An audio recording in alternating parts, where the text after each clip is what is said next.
primero las vías sensoriales antes que las motoras y las fibras de proyección antes que la asociación. En los recién nacidos, es muy importante, antes de hacer una evaluación neurológica, tener el conocimiento de la historia clínica perinatal.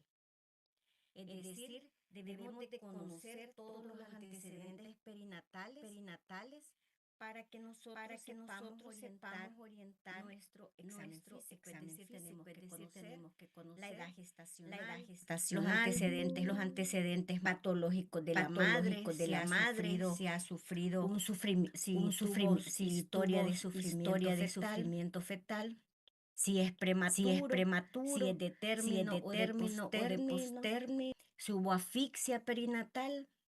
Todas esas historias son muy importantes a la hora y debemos de conocerla antes de iniciar la evaluación neurológica del menor. Y pues vamos a empezar evaluando el cráneo. La evaluación de la cabeza es muy importante y en esto pues vamos a evaluar la forma, las suturas, la fontanela, el tamaño. Eso es un dato muy importante para la evaluación del recién nacido que nos va a dar información importante.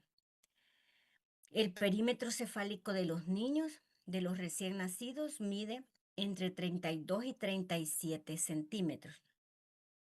Todo perímetro cefálico menos de 32 centímetros es un diagnóstico de microcefalia y es una alerta y amerita estudios complementarios. Lo mismo que un perímetro cefálico mayor de 37 centímetros. Entonces, es un dato que nosotros debemos de documentar.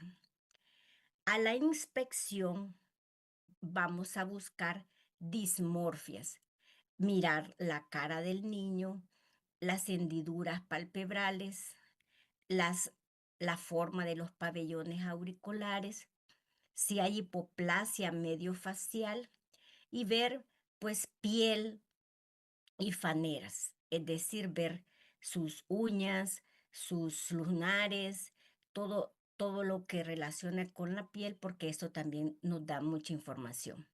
Y vemos ahí una figura de artrogriposis, en el cual hay un trastorno de sus articulaciones.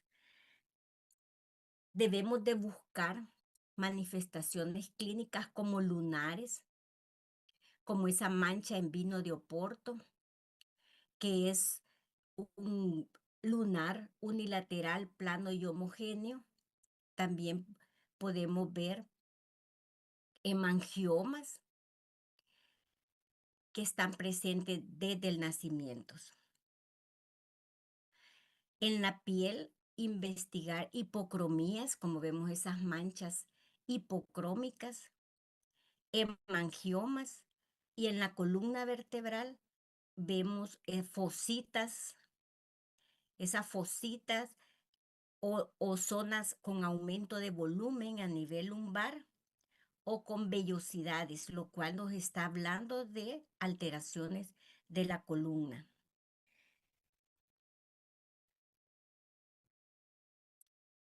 Evaluar la postura y el tono. La postura y el tono son edad dependientes y la postura normal de los recién nacidos es un tono flexor. Vemos ahí la figura de un niño en una posición normal, flexionando sus brazos y sus piernas de los miembros superiores y los miembros inferiores. Esto se observa en los niños de término. En la otra figura podemos ver un niño hipotónico. Y también podemos ver un niño con hipertonía, en el cual vemos pues un aumento de la flexión, de la extensión del cuello. O posición de opistótono. La hipotonía generalizada, como en las figuras inferiores, puede estar asociada a una alteración sistémica o a una enfermedad neuromuscular.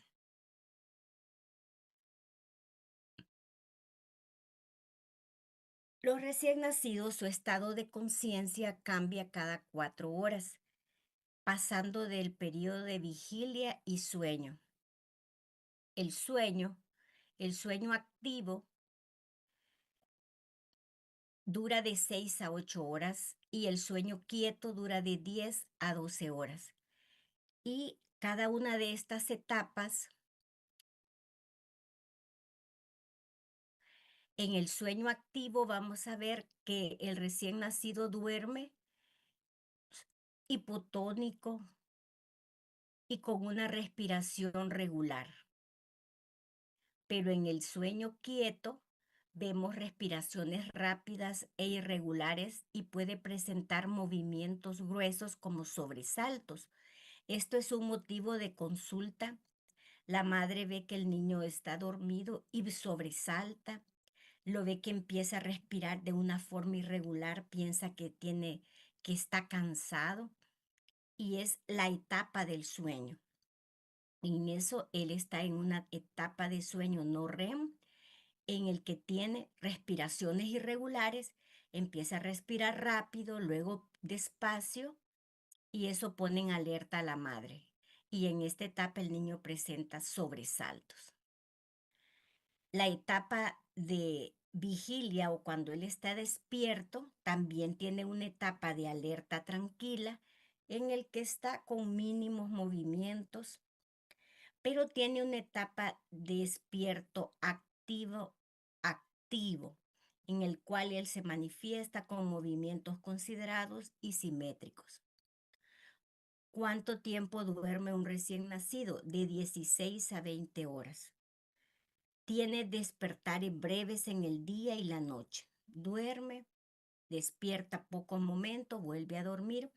A los 3 meses ya logra agrupar las horas de sueño con las horas de vigilia y a los 10 años tiene un patrón de adulto. Al evaluar el recién nacido debemos ver su conducta. Los movimientos de los recién nacidos son complejos y variables, son elegantes, fluentes, involucra todo el cuerpo y tiene movimientos flexores y extensores, movimientos de abducción, de rotación interna. Quiere decir que estos niños en estos periodos de vigilia vamos a ver movimientos, lo que vamos a ver que sus movimientos sean simétricos. Su posición normal, recuerden, es de flexión, pero ellos cuando están en vigilia extienden sus brazos, sus piernas, se rotan y esta es una posición normal. La ausencia de movimientos inquietos a los 3 meses de edad están relacionados con discapacidad del neurodesarrollo o parálisis cerebral. Es decir, un niño que no veamos esta fase activa de movimientos nos debe de llamar la atención. Y la madre consulta, el niño no se mueve. Y eso pues es un signo de alarma. Tenemos que observar la orientación visual y auditiva. El niño escucha,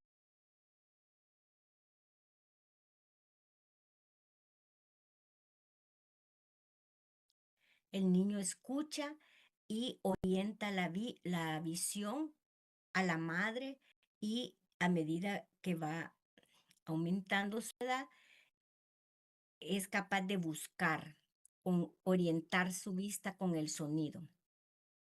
La capacidad de contacto visual con la madre es algo muy importante que de, debemos de fomentar.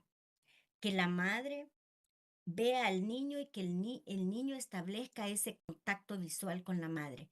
Cuando nacen, los niños son capaces de ver a poca distancia exactamente la distancia para ver la cara de su mamá y los ojos de su mamá. El contacto visual es importante. En la conducta también tenemos que evaluar La irritabilidad y la consolabilidad. Los recién nacidos lloran, es su manera de comunicarse, pero se consuelan al ser cargados, al ser cambiados, al ser alimentados. Pero el niño que no se consuela y llora irritable y no logra consolarse es un signo pues de alteración neurológica. Aquí vemos esta posición cuando se suspende verticalmente, se toma de las axilas. Lo normal es que el niño normal, el tono de la cintura escapular permite que que se sostenga fácilmente en las manos del examinador, ¿verdad? Se sostiene. Pero esta otra posición, vemos como el niño hay que sujetarlo más. Este es un niño hipotónico, tiende a deslizarse en las manos, a deslizarse en las manos del examinador. Eso es un signo anormal. Lo mismo la hiperextensión o aducción de las extremidades inferiores cuando se hace este examen. Que vamos a examinar también los pares craneales. El nervio olfatorio es el primer par craneal y este se observa cuando desde que nace el niño el olfato lo tiene bien marcado y él es capaz de reconocer a su madre por el olfato y buscar el seno de la madre por el olfato, por el olor que despide el pecho de la madre, que son las glándulas de Montgomery que están alrededor del pezón de la madre. Ese olor que producen estas glándulas en el seno de la madre es reconocido por el niño porque tiene un olor similar al líquido amniótico y el niño se arrastra hasta alcanzar el seno de la madre y lo identifica para iniciar el apego precoz. El nervio óptico, que lo vamos a evaluar con el parpadeo frente al estímulo de la luz, que vamos a ver en la mirada. En los ojos, en los movimientos oculares, vamos a evaluar el tercero, el cuarto y el sexto par craneal, los nervios oculomotores, viendo pues la fijación de la mirada, el seguimiento de objetos. El reflejo corneal, que evaluamos el quinto par craneal y el séptimo par craneal, buscando el reflejo corneal. El séptimo par craneal va observando igual al niño la asimetría facial. Está afectado el séptimo par craneal. La succión, la deglución y la respiración nos evalúa el noveno, décimo y el 12 par craneal. Y el llanto, el estridor al llanto nos evalúa el décimo par craneal. El examen neurológico dirigido,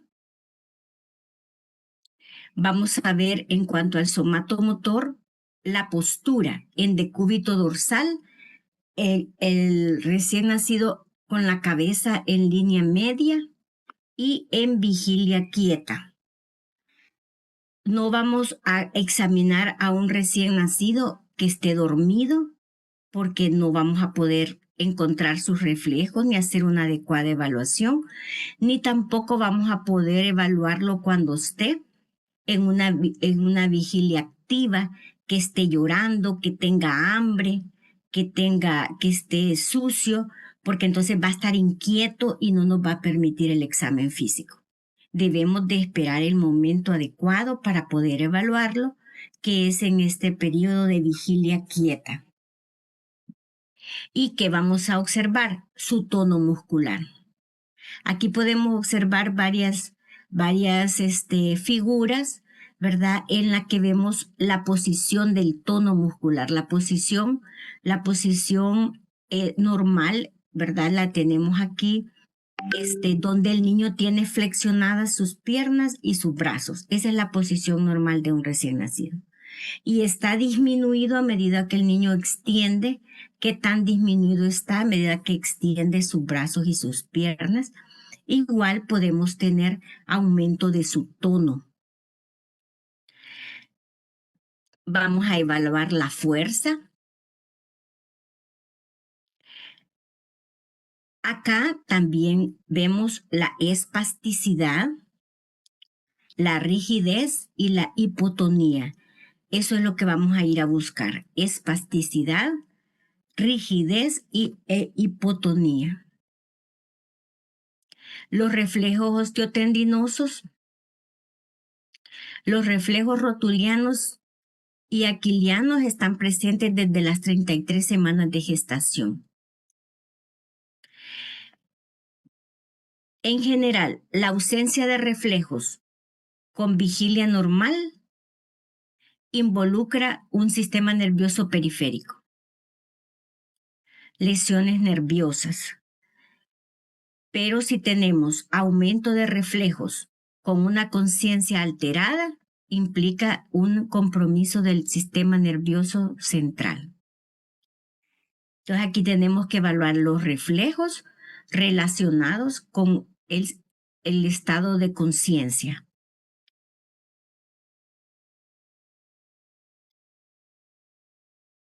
Acá se mencionan reflejos primitivos. Los reflejos primitivos en el recién nacido, que muchos de ellos van a desaparecer, duran 3 meses y sobreviven y desaparecen. Y el objetivo de estos reflejos primitivos es la sobrevivencia. Acá tenemos el reflejo de succión, el reflejo de búsqueda, el reflejo de Moro, el reflejo de sobresalto, ¿verdad? Acá tenemos muchos de estos reflejos. El reflejo de prensión, ¿verdad? Que nosotros acercamos. Aquí tenemos el reflejo de succión es un reflejo que se introduce el dedo a la boca. ¿Cómo lo vamos a evaluar? Se introduce el dedo en la boca y el niño comienza a succionar. El reflejo de puntos cardinales, al tocar la comisura de los labios, la lengua se mueve hacia el punto estimulado. La orientación de la boca, se toca la mejilla del bebé y la cabeza se mueve hacia el lado del estímulo. Todos estos reflejos son para la sobrevida del recién nacido al estimular e iniciar la lactancia materna. Son muy sensibles y deben de estar presentes en todos los recién nacidos. El prensión palmar, al colocar el dedo contra la palma del niño, flexiona los dedos y toma el objeto que se ha sido colocado en su palma, ¿verdad? Y así tenemos la presión plantar, que al presionar la planta del pie detrás de los dedos, flexiona los sortejos. Y vemos todos estos reflejos. El reflejo de Moro también es bien, cuando nosotros hacemos un movimiento brusco o un ruido repentino, el niño flexiona la cabeza y abre los brazos y los extiende los brazos. Es el reflejo de Moro cuando hay un ruido o cuando nosotros hacemos un movimiento brusco de ellos.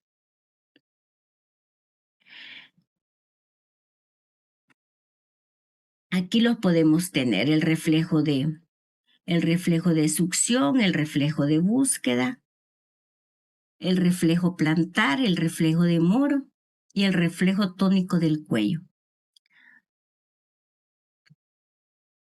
Existen trastornos paroxísticos del movimiento. que también son causas frecuentes de consulta. Estos son temblores de alta frecuencia y baja amplitud, rítmicos, paroximales, bilaterales, predominan en la mandíbula y en las extremidades y se presentan o se exacerba con el llanto o la excitación.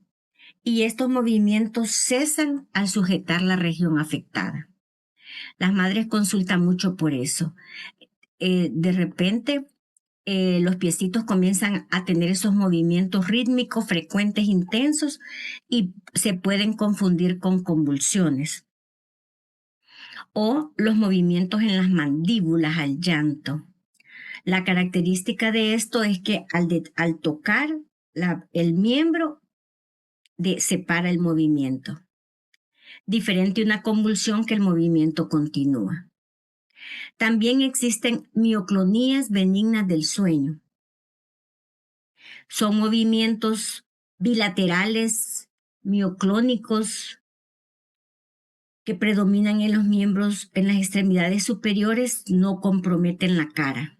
Ocurren en el sueño, generalmente al inicio del sueño, y cesan si se despiertan, ¿verdad? Se despiertan y pues eso, cesan. Generalmente desaparecen entre los 6 y los 10 meses. Ante este tipo de consultas, ¿qué vamos a hacer? Hacer una adecuada historia perinatal, una adecuada historia del parto, de un examen físico adecuado que incluya todos sus parámetros, crecimiento, desarrollo, y un examen físico que descarte otra patología o que nos haga sospechar que sí hay algo patológico. Los diagnósticos se hacen sindrómicos, vamos a decir, un menor con un síndrome hipertónico, con un síndrome hipotónico, con un síndrome convulsivo, como un síndrome piramidal. La lesión se localiza del sistema nervioso central o periférico. Cuando la lesión es del sistema nervioso central, los reflejos van a estar aumentados. Hipotonía, predominio axial, reflejo cubital y Babinski.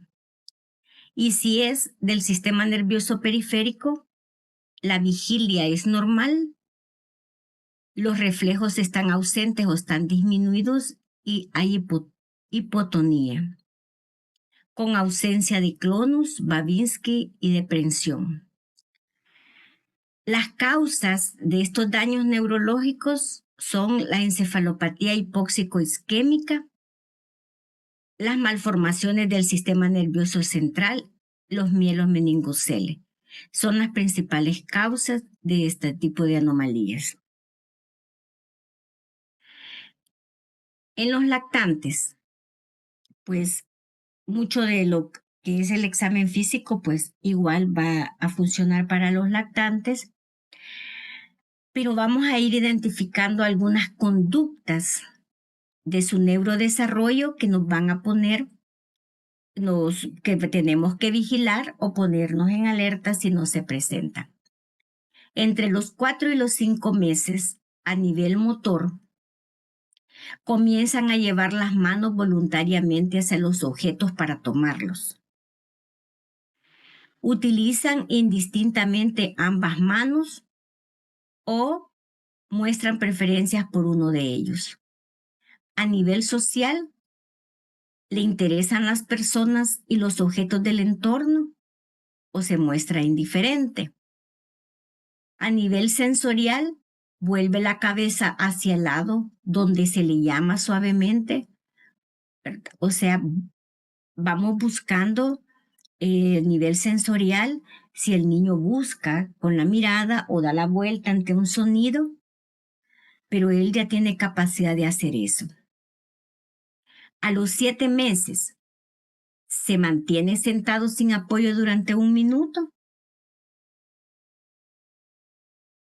es capaz de darse vuelta completamente en la cama.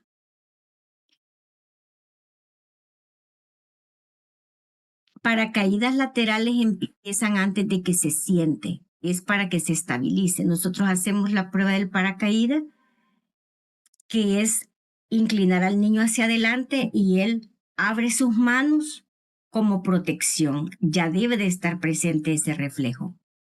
Y a nivel del lenguaje empieza a balbucear, es abundante. Ah, dice la mamá, ¿cómo platica? Y hace balbuceos y sonidos que todavía no son definidos, pero hace balbuceo abundante. A nivel social, estiran los brazos para que lo tomen, sonríe a las personas.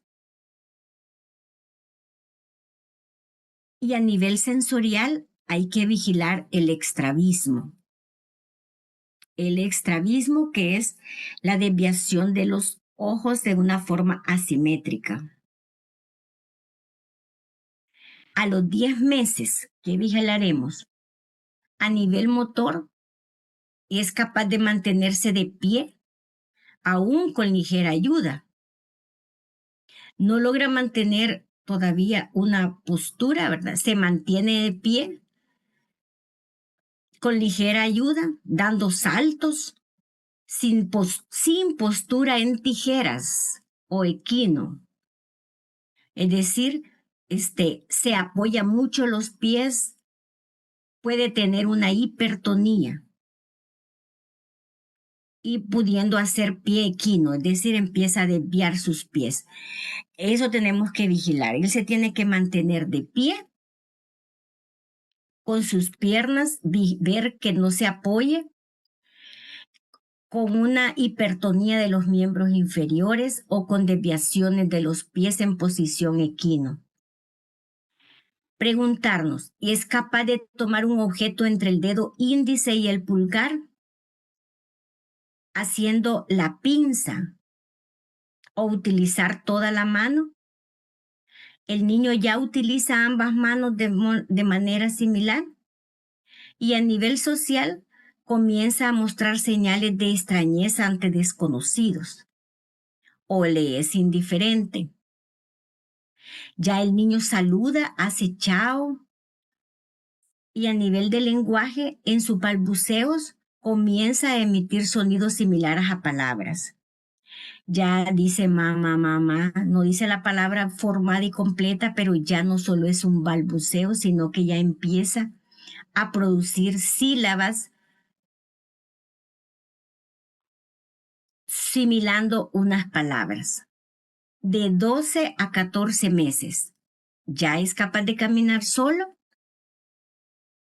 anda en punta de pie o tiene postura de tijera.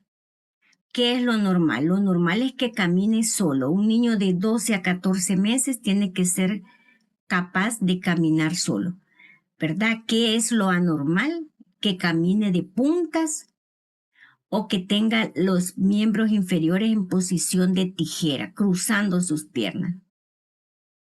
A nivel intelectual, ¿recuerda dónde se encuentra algún objeto que le gusta, aunque esté escondido?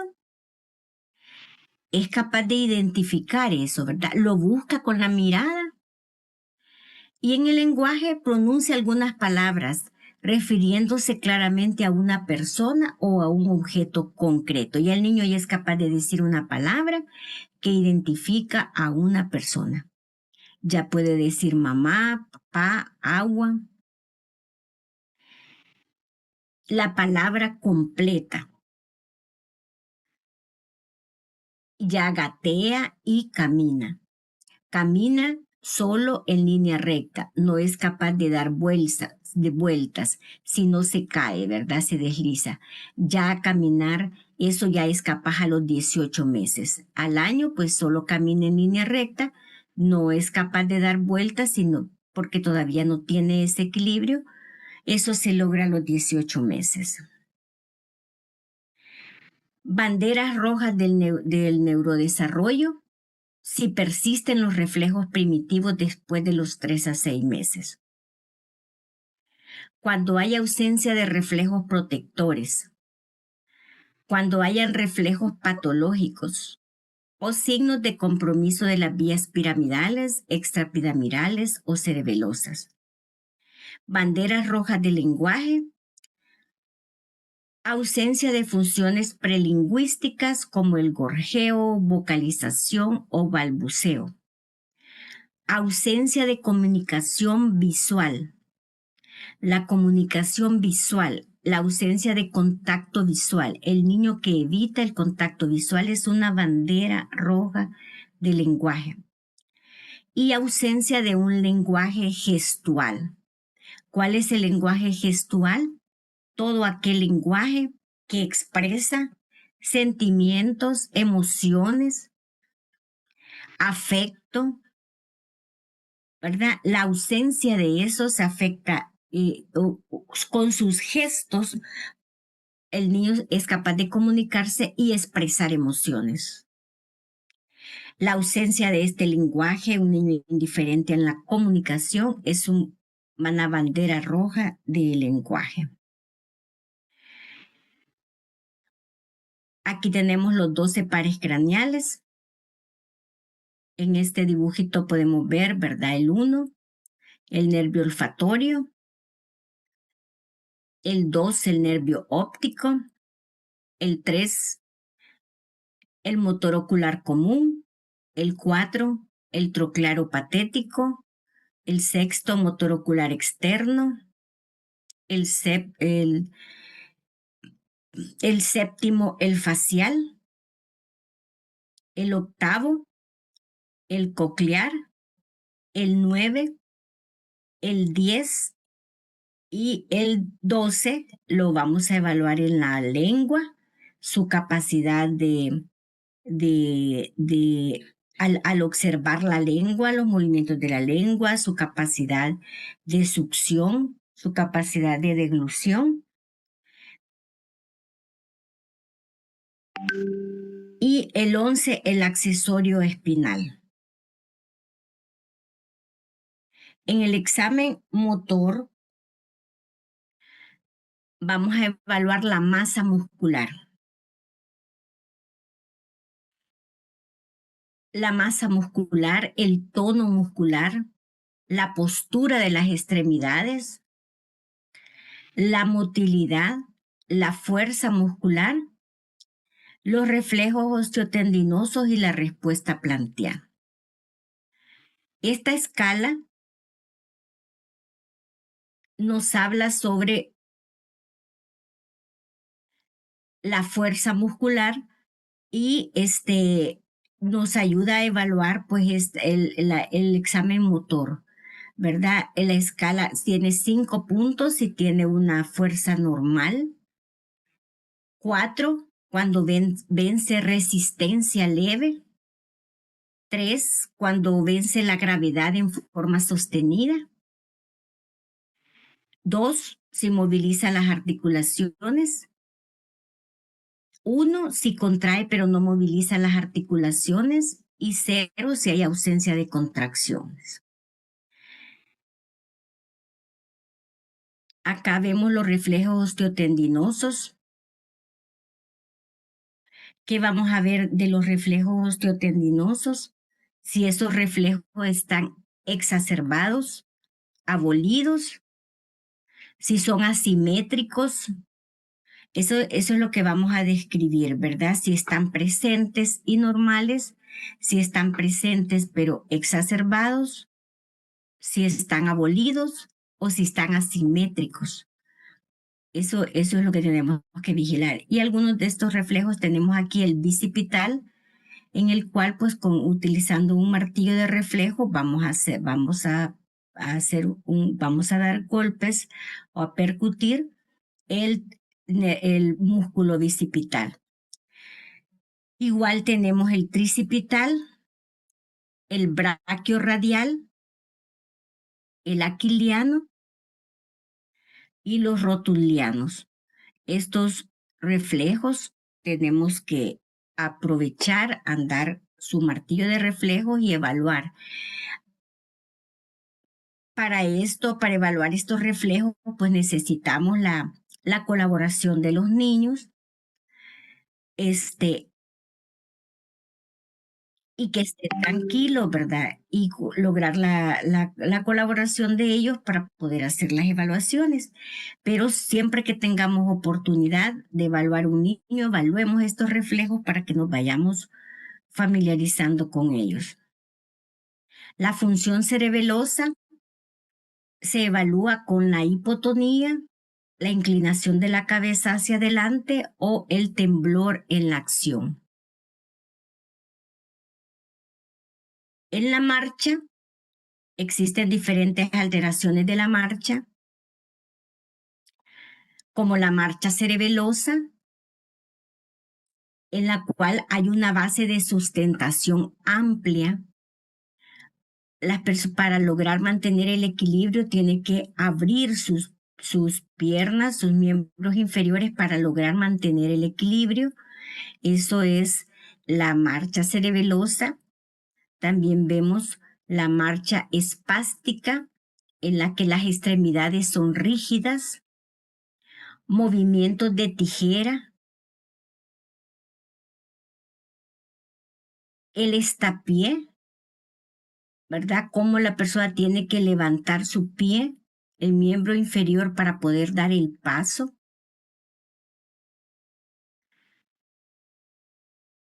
o la marcha dandinante o marcha de pato,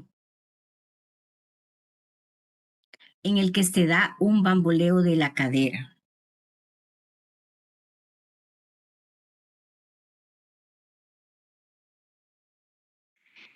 Esto era lo que tenía para ustedes.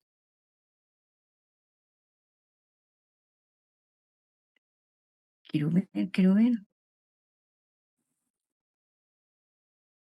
Hola, hola.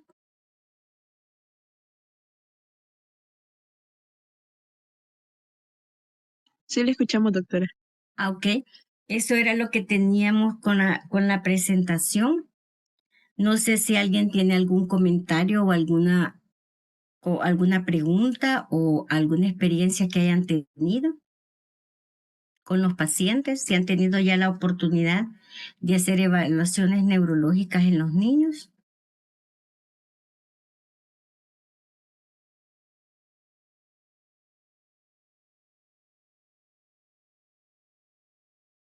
En mi caso todavía no.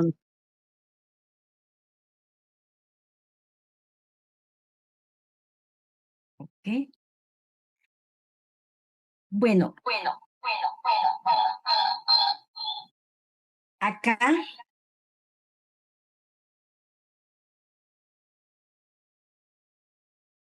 hay que relacionarse con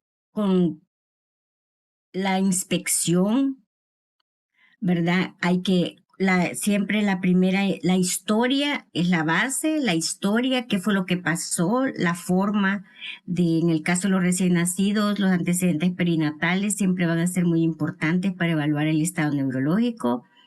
La medida del perímetro cefálico es vital, hay que aprender a tomar el perímetro cefálico, siempre anda en su cinta métrica.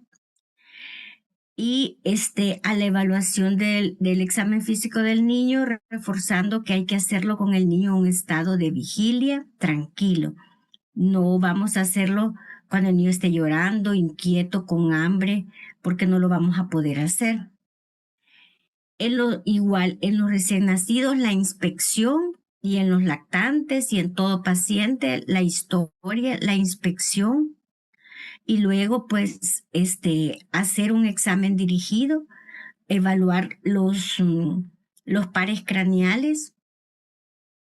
A veces no los logramos evaluar todos, es más difícil evaluar algunos pares craneales en los niños, pero mucho a la inspección y al buscarlo nos puede dar información valiosa, y la alteración de algunos de estos hallazgos neurológicos nos van a dar la alerta para completar un estudio y hacer un diagnóstico oportuno. Cuando hablamos de las banderas rojas en el neurodesarrollo, es todo aquello que nosotros ya esperamos que un niño haga y que no lo hace, y debemos de identificarlo tempranamente, ya que el abordaje temprano nos permite la recuperación y continuar con el neurodesarrollo del menor. Hacer un abordaje, un diagnóstico y un tratamiento oportuno. Si un niño llega a 8 meses y ese niño no se da vuelta, no levanta la cabeza, no sostiene la cabeza y no hemos hecho intervenciones antes con anterioridad, llevamos un retraso muy importante que le va a atrasar su tratamiento y su tratamiento y que logre recuperar todo ese tiempo perdido, ¿verdad? Muchas veces con la estimulación temprana, con las terapias, los niños mejoran su función. Recuerden que un niño va cambiando, su neurodesarrollo es rápido del nacimiento de los 2 años, en el primer año de vida, en el segundo año, sus habilidades y sus capacidades se incrementan y debemos de abordarlos oportunamente para no tener ese retraso y esas secuelas que a lo mejor no se podrían recuperar. Recuerden que todos los niños tienen sus evaluaciones, su tamizaje auditivo. El nervio auditivo se evalúa hoy a todos los a todos los recién nacidos antes del alta se les hace una prueba de tamizaje auditivo para confirmar pues la función de este nervio y que el niño no vaya a tener una sordera que sea diagnosticada tardíamente, ¿verdad? Porque ustedes van a estar en las unidades de salud y ahí ¿qué hacen? Revisar las tarjetas infantiles y ahí se marca si ya tiene sus pruebas de tamizajes, las pruebas de tamizajes, las pruebas de tamizajes obligatorio para todos los recién nacidos, como son su tamizaje cardíaco, su tamizaje metabólico, el auditivo, el tamizaje de cadera que se le hace a recién nacidos de riesgo, pero garantizar los procesos eh, nos permite la identificación temprana de alteraciones que dejan secuelas permanentes si no se abordan oportunamente. Bueno, si no hay más comentarios, creería que quedamos hasta acá. Doctora, yo tengo una consulta respecto a la hipotonía. Ajá. Entonces, lo normal es de que el recién nacido no deje caer su cabeza, tiene que tener resistencia cuando se le pone en la posición en decúbito dorsal, por así decirlo. En los niños, el decúbito dorsal es que está de espalda, ¿verdad? El niño en decúbito dorsal, los recién nacidos en decúbito dorsal, la posición de ellos, su cabeza está en posición neutra porque está en decúbito dorsal y sus miembros superiores e inferiores están flexionadas. Si los ponemos en decúbito ventral, veíamos la imagen como el niño, pues él siempre mantiene la posición flexionada y su cabecita la coloca hacia un lado. Pero si nosotros lo levantamos con nuestra mano y dejamos lo colgamos, ¿verdad? Con nuestra mano, colocamos al niño sobre su abdomen y su vientre y lo dejamos boca abajo. Ellos mantienen la flexión de las piernas, de los miembros superiores y de los miembros inferiores y su cabeza, la cabeza mantiene el tono de la cabeza de tal manera que el tono cervical no va a caer del todo la cabeza. Eso cuando nosotros colocamos al niño colgadito en posición ventral. Mantiene el tono. Si lo tenemos en decúbito dorsal y lo levantamos, ahí sí, los niños no tienen capacidad de levantar su cabeza y sostener la cabeza. O sea, si yo lo tengo en decúbito dorsal acostado y lo levanto, su cabecita todavía no tiene tono como para mantener firme su cabeza. Ahí sí la cabeza queda atrás, ¿verdad? Eso es normal. Pero si yo lo pongo en decúbito ventral boca abajo, y lo levanto, él es capaz de que su cabecita la mantiene un poco levantada, no queda caída. Pero eso es en posición ventral, hacia abajo. No sé si le aclaro. Sí, doctora, muchas gracias. Ajá, o sea que ahí va a depender. Ya el niño, ya de un mes, ya tiene un tono cervical mayor y la cabeza la va a sostener bien. El primer mes la cabecita no tiene tono, se le va a ir para un lado y para otro si yo lo levanto. No tiene el suficiente tono. Ya a los 3 meses el niño sostiene bien su cabeza. La cabeza ahí, a un niño de 3 meses lo levanto y la cabeza queda caída. Ahí sí, ese niño tiene tono cervical disminuido y está alterado. Pero es capaz de sostener su cabeza firme hasta los 3 meses. ¿Verdad?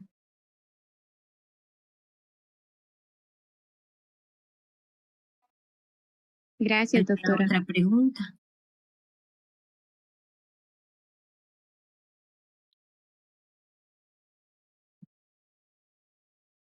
Solamente.